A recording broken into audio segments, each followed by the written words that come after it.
Welcome to GermiNation, the podcast where seeds tell their stories. I'm your host, Cindy Hicks, coming to you from the Iowa State University Seed Science Center, a global leader in seed research, education, and outreach. Each episode, we dig into the beauty, wonder, and science of seeds, those tiny little powerhouses at the heart of agriculture, biodiversity, and global food security. Through conversations with scientists, farmers, industry leaders, and change makers around the world, we explore how seeds connect us, sustain us, and shape our future. This is GermiNation, where every great story starts with a seed. Join Iowa State University's online graduate program in seed technology and business for free webinar Wednesdays in October at noon Central Time. You'll hear from industry experts about emerging technology, agricultural policy, practical uses for artificial intelligence, and other issues shaping the future of seed and agriculture. These webinars are online, informative, and completely free. We hope you'll join us. Learn more and register today at seedgrad.iastate.edu. Grow your knowledge and your career with Iowa State. Hey, little seed. What do you need to help you grow? When Hurricane Melissa devastated Jamaica's agriculture, farmers needed quality seed to begin rebuilding. But getting donated seed into the country required more than generosity. It required specialized testing, regulatory cooperation, and partners willing to find a way forward. In this episode of GermiNation, we hear from Nicola Shirley and Colleen Williams with the Jamaica Organic Agriculture Movement. Also, Heather Hassett with High Mowing Organic Seeds out of Vermont, and Dr. Charles Block with the Iowa State University Seed Science Center about how they all work together to help seed safely reach Jamaican farmers. Let's get growing. Good morning. Welcome, Nicola, Heather, Colleen, and Dr. Charlie. Welcome to GermiNation. Thank you for having us. You are joining us, Nicola, from Jamaica this morning, correct? Yes. Colleen, are you also joining us from Jamaica? Yes, I am. And then we have Heather joining us from Vermont and Dr. Charlie joining us from Ames, Iowa. So we are all over the map this morning. We're here to talk about Hurricane Melissa and the damage it did to Jamaica and the aftermath and the farmers and how it affected them and how help was brought to them. Nicola, Colleen, Hurricane Melissa caused extensive damage to Jamaica's agriculture production. What challenges were farmers and especially organic farmers facing in the immediate aftermath of the storm? Well, I would even say before the hurricane, we were always facing challenges, especially around seeds, because we've had a number, at least the last 10 years, we've had challenges accessing planting material, organic planting material within the country. And then when the hurricane hit, it just made it even more challenging. So we have a project, we're part of Jamaica Organic Agricultural Movement, and we also have the Source Farm Community Development Institute. There's a project that we have with the Ministry of Agriculture where we have 14 demonstration sites around the island. And so after the hurricane, we had to actually see what was going on in a number of those demonstration farming sites, and then the surrounding community and all the other organic farmers. And of course, it was a Cat 5, so that's very unusual for the island. It was the first time the island ever faced that. And so a lot of the infrastructure, both on housing and farm infrastructure, was damaged, not just in the western region, but also throughout the island. So we had to see to that. And then, so most of the people are really dealing with housing. And then, of course, there are some people we ran into a number of farmers that are actually vegetarians. So they're relying on their production on their land to eat. And they couldn't, even though there was disaster, people coming around with different food, they couldn't eat that food. So they had to jump right back in to try to make sure that they try to farm something. So one of the sites that we went to was Bluefields, which is in Westmoreland, and that was severely hit because the fishing village, but also there are fisher folks and farmers. They did both. And so very quickly, when we got there, one of the gentlemen, he was just like, I have to go to the farm because I can't eat what they're giving out. I have to go, start farming right away. So very quickly, we also, one of the missions that we went, we brought seeds that we had to the farm, and actually had them starting with seed trays, just put things immediately into seed trays to try to get caught back up because everything was a devastation. I've never seen anything like that where there was nothing green for miles. Everything was just, the wind has stripped everything, every leaf, anything that was green, there was just nothing green. So they really need to start back. So you see the importance of having seeds and having planting material available right after something like this, because they had to quickly get back to be able to provide food for themselves. And it's been a challenge because a lot of the farmers, and even new farmers, they're not saving seeds like they used to. They've been kind of trained out of it. And so Jamaica, we have very limited seeds and varieties. So if you get tomatoes, there's only 2 kinds of tomato. If you went to the farm store, and they're all treated, and if you're doing organic seed production or organic production, you can't use a treated seed in your space. So very, very challenging. And so we over the years, we've been trying to figure out how do we bring in seeds in the right way and not be smuggling. And so a lot of smuggling has been happening, and that is not often good. So it was really wonderful to be able to work with Jaime and the team and Dr. Block to really bring seeds in and have them tested. So we feel comfortable through JOM and the ministry that whatever we're going to distribute is actually clean planting material. Heather, how does the partnership between Jamaica Organic Agricultural Movement, High Mowing Organic Seeds, and Iowa State University Seed Science Center begin? Sure. So we have always tried our best to help folks who are in need of seed. And our friends in Jamaica were in connection with our sales team and trying to place an order. And I facilitate some of the regulatory side of export and phytosanitary inspections.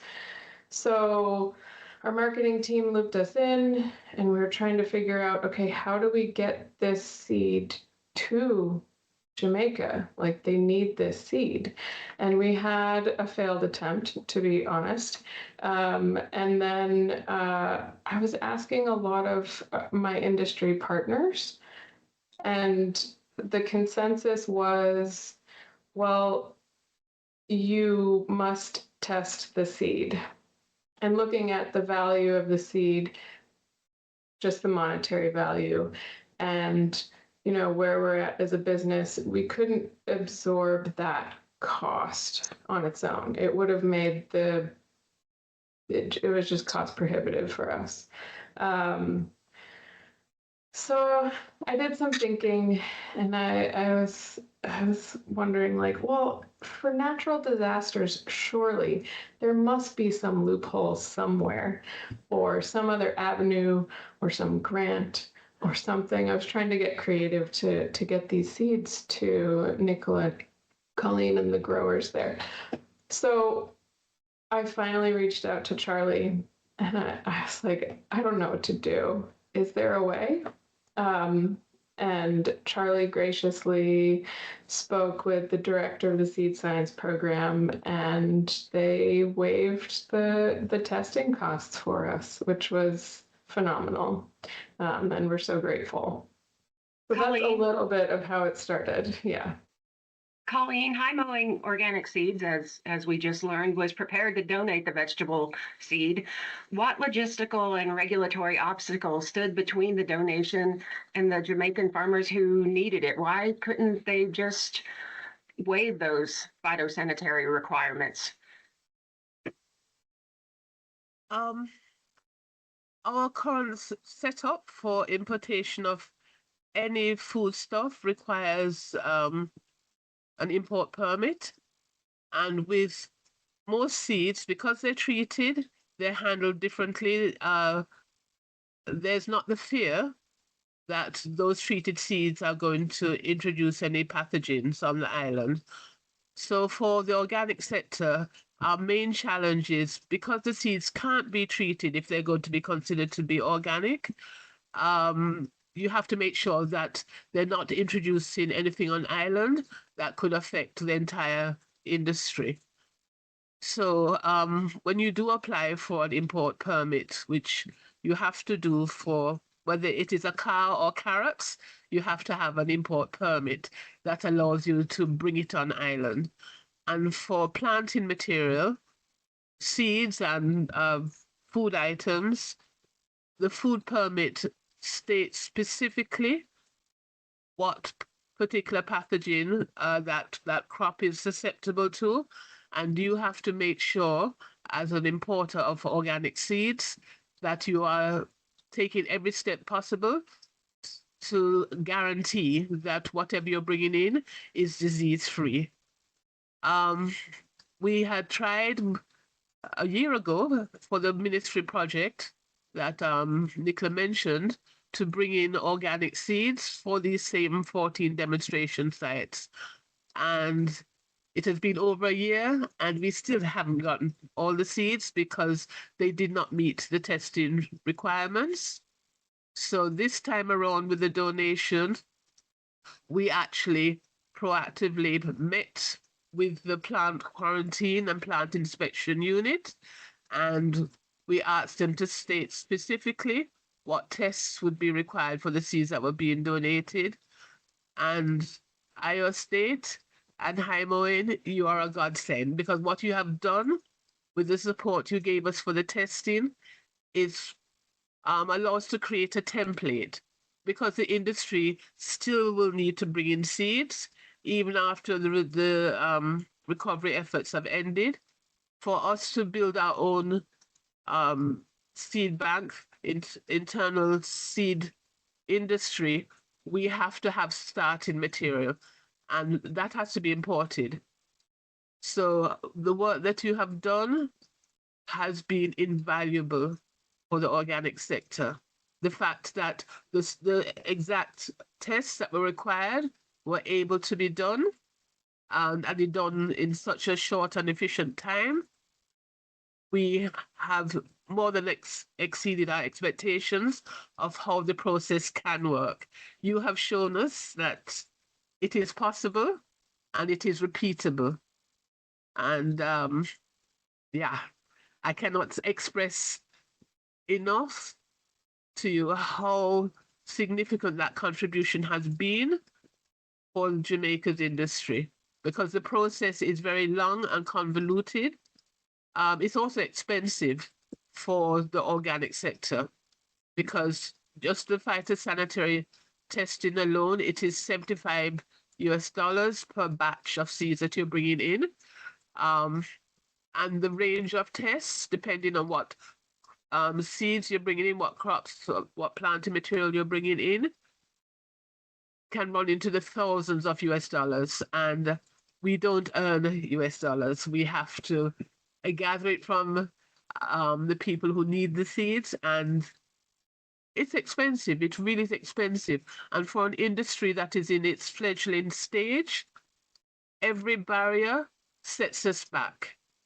And because of the work that Iowa State and High Moen has done, we are seeing a light at the end of the tunnel that, yes, it is possible to have a safe and regulated industry to help the sector grow. Dr. Charlie, what types of seed health testing were needed?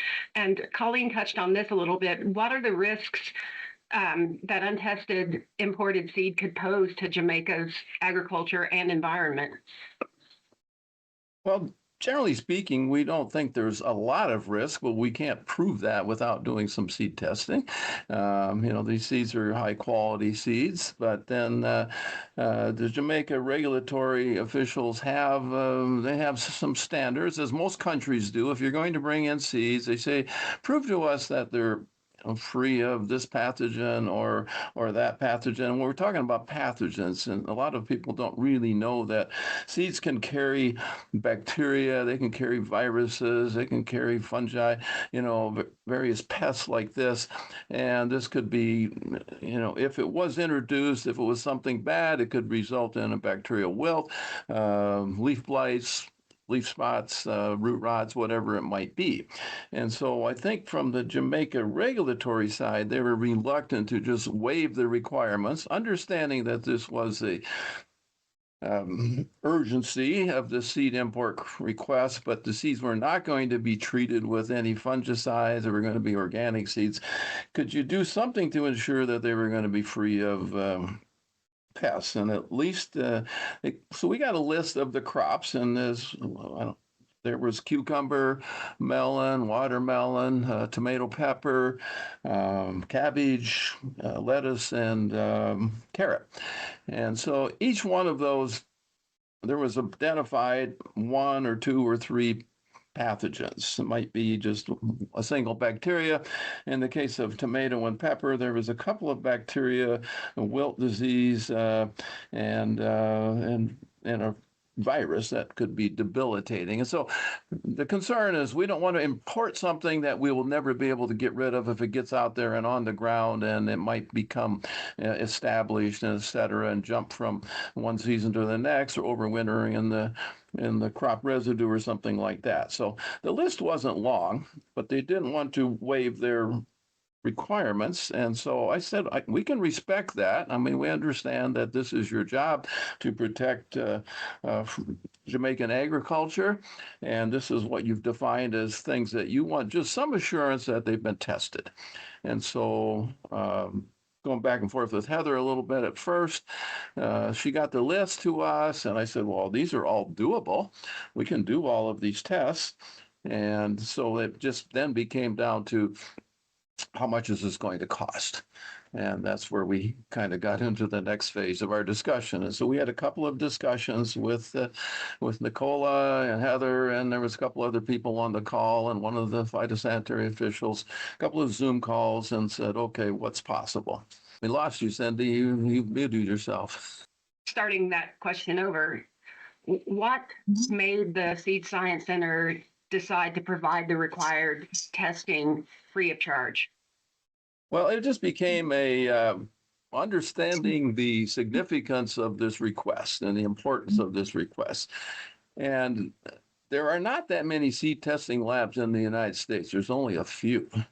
And we soon realized that we were really the only lab in the country where you could get all of the testing done. You could get some testing done at one place or some at another, but some of the places, we're the only lab that does the testing.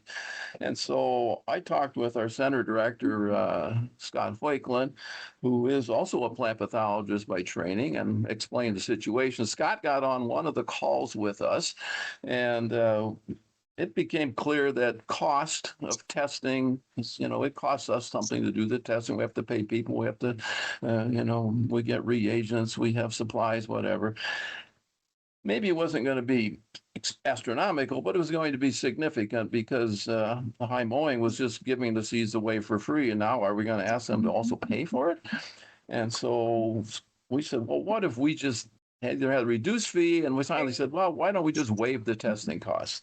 And at least we can get that obstacle out of the way. There's always a lot of hoops that you have to jump through and boxes that you need to check. But we just agreed that we could just do the testing for free just to help facilitate this, see if we could get one set of seeds through all of the hurdles that we would need to get. And so we just took that obstacle away.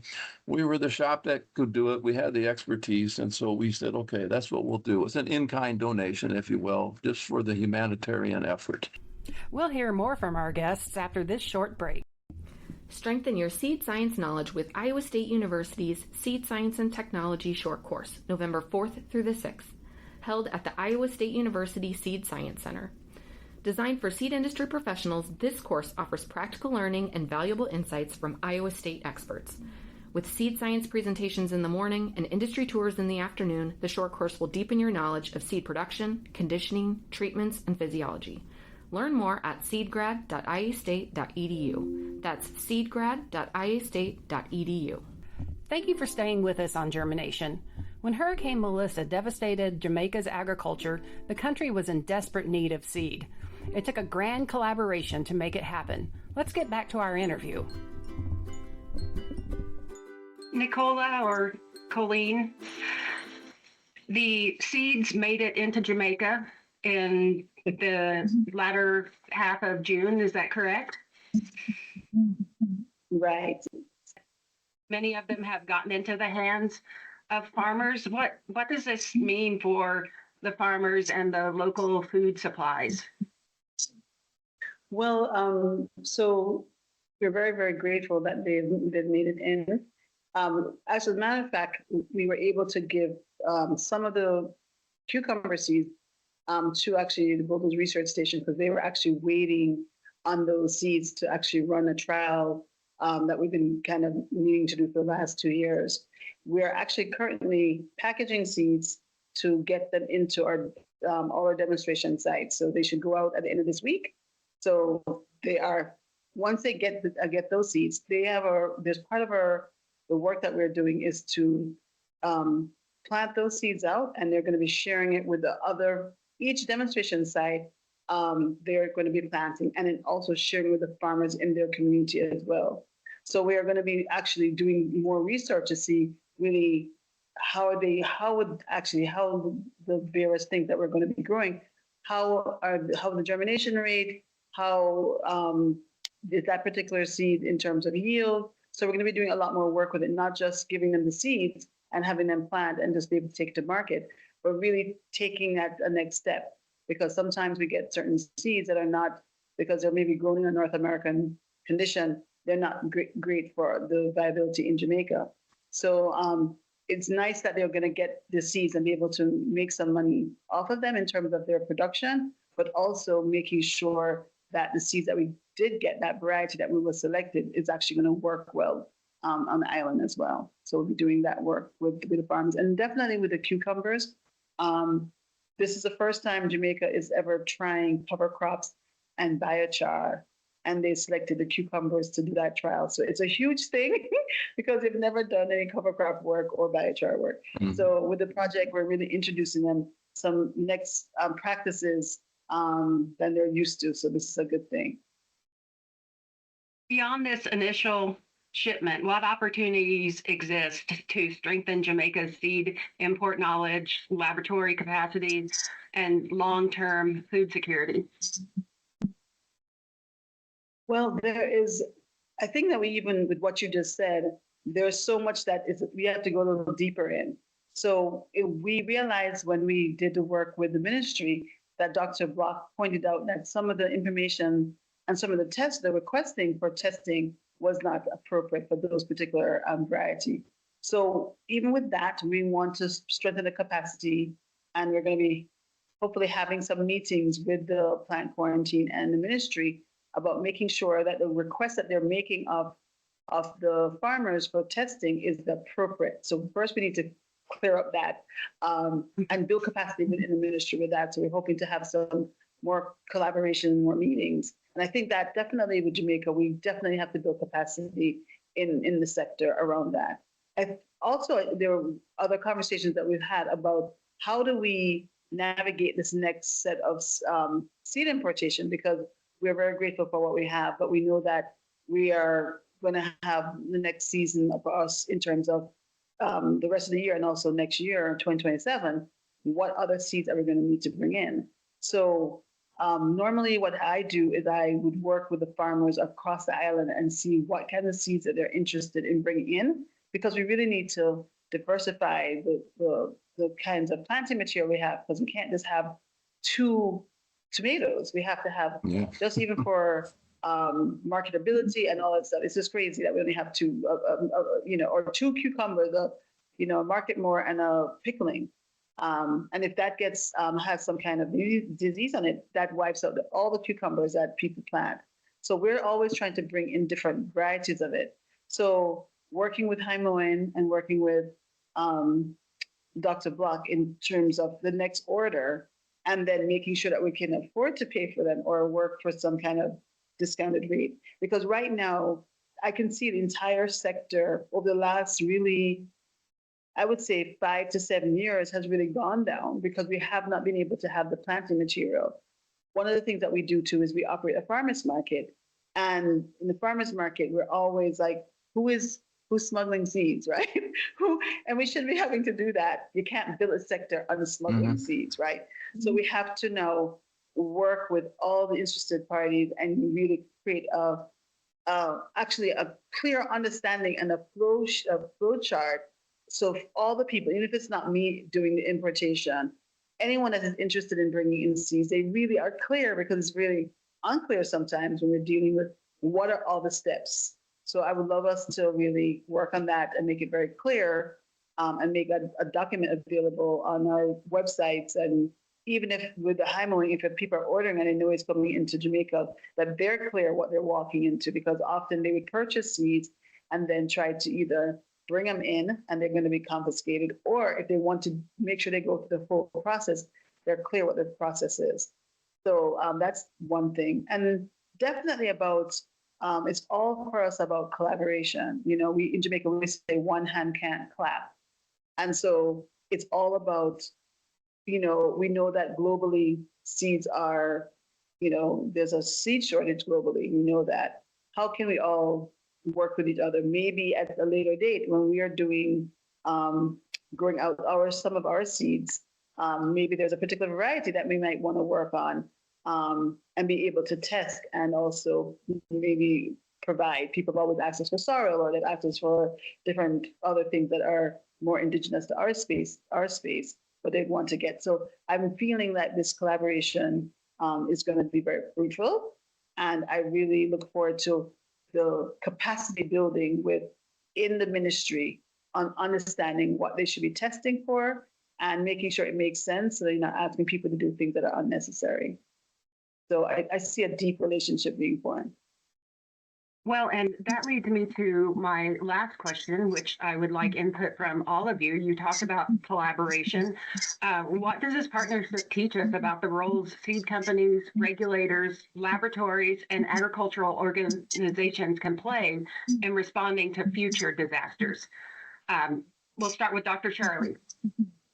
Okay, well, it's interesting because you realize that if all of these partners don't partner together, don't work together, you become the stopping point. It's like, it's not, we're not multiple levels deep that we can just go here or go there, and you have to have someone like Nicole on one end organizing things and trying to do things the right way, you know, following the right steps, and then you need somebody that is willing to provide the seeds, and people, you know, that is not always the easiest thing to produce. I think it's important to mention that these are heirloom varieties, what we would call, and there was just like one cultivar or one variety of each of these, you know, tomato pepper sort of things that was put into this first shipment. So, but these are heirlooms. You can save your own seeds. They'll come true. They're not hybrids. They're not GMO, anything like that. So they're things where you could save the seeds for future uses. But from my standpoint, it being a laboratory, we realize that if there's going to be almost every country has got some sort of import requirements, and almost every seed has got something, and they don't always make sense to us. And so we like to try to, you know, work with people to, you know, if we can nudge it into some direction that we understand. And I totally support, you need to protect your environment, you need to protect your agriculture, etc. But I like to have it make sense.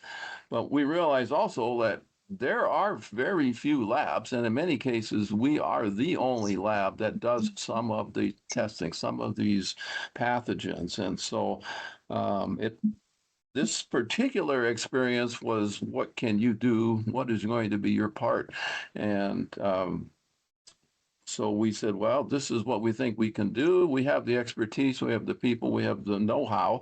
And we said we can't promise to do all testing for all time for free because it costs us some money, but certainly we can make a contribution. So this was sort of what can we do in this case? And we'll work together in the future and see what we can do just to help with these situations. It's part of a global outreach sort of thing, which we're not.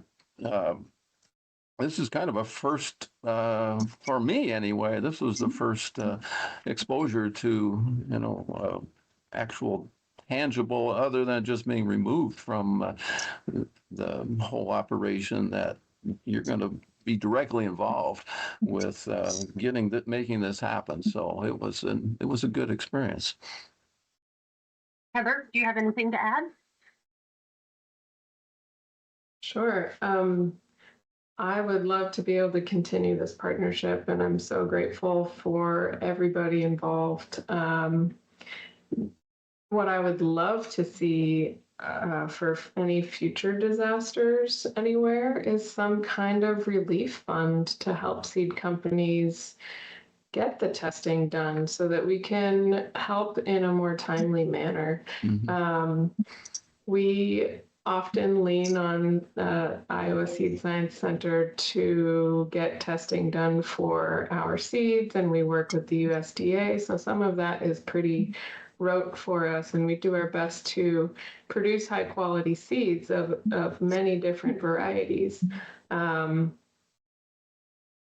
it is incredibly important to protect and support the endemic species and environments, especially on island communities. So having some kind of fund. I know academics love to write grants or know how to do so much better than the average person. So maybe something like that could help us in the future.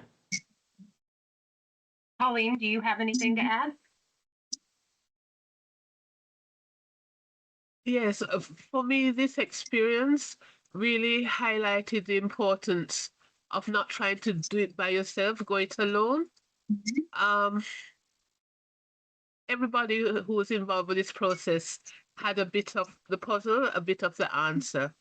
And the fact that we were able to work seamlessly, literally across oceans, across continents, it showed what was possible and what was doable. And for me, my biggest takeaway, and especially coming on the tail of that very excruciating exercise that we encountered last year, I can see the possibility of our industry growing and growing exponentially. The knowledge transfer, the opportunities for tapping into the different areas of expertise. Heimoin, apart from their generosity, they are they have built a reputation, certainly within Jamaica's organic community, for supplying what is not just a seed, but the start of healthy lifestyles, healthy food, healthy communities, and allowing people to see a way of supporting themselves financially, but supporting the wider community in a way that sustains the planet and sustains human activity. So, Heimoin, hats off to you. And Dr. Charles, I could see the gleam in your eye when you got the opportunity to step outside your laboratory and help the real world. And the fact that you took up the challenge and you championed our cause, that's immeasurable. And for Iowa State, well, let me speak for Jamaica. We don't have your facilities anywhere on island. We can't do most of the tests, which is why we rely so heavily on the outside testing. We don't have ready access to the reagents and all of the equipment that you need to test. And even the fact that your broader and wider knowledge and expertise of the whole seed testing, I can see a very strong relationship between the Ministry of Agriculture and Plant Quarantine to build their capacity. So that is also a great potential, because it would benefit not only the organic sector, but all of the agricultural sector. And it is a long-lasting gift. It is a long-lasting gift. So that is, for me, the two big takeaways from all of this. One cocoa to the basket, and this collaboration is just the start of what I expect to be a beautiful working relationship. Nicola, do you have anything to add? Colleen said, I said it all, but I would also like to add, I just also see a deep relationship with Dr. Block, and not just with Plant Quarantine, but also with the Bodos lab, because those seeds that we purchased for the ministry project, I think last year or year before last, it's still sitting there. they haven't been able to test it, and so it's the seeds again that was for all the demonstration sites. It's all still on the Plant Quarantine, still sitting at the research station. I think there's a number of young people that are part of that lab, and I could definitely feel like whether it's some Zoom calls in terms of training or some kind of exchange that can happen with them, I see that kind of relationship. I think there's definitely a lot of knowledge sharing and a lot of growth potential for these wonderful young people. They're a really good set of people at Bodo, but they just don't have the experience. And also by doing this, it's going to be able to influence the ministry to actually put some resources towards this, because I think it's important if they want the sector to grow.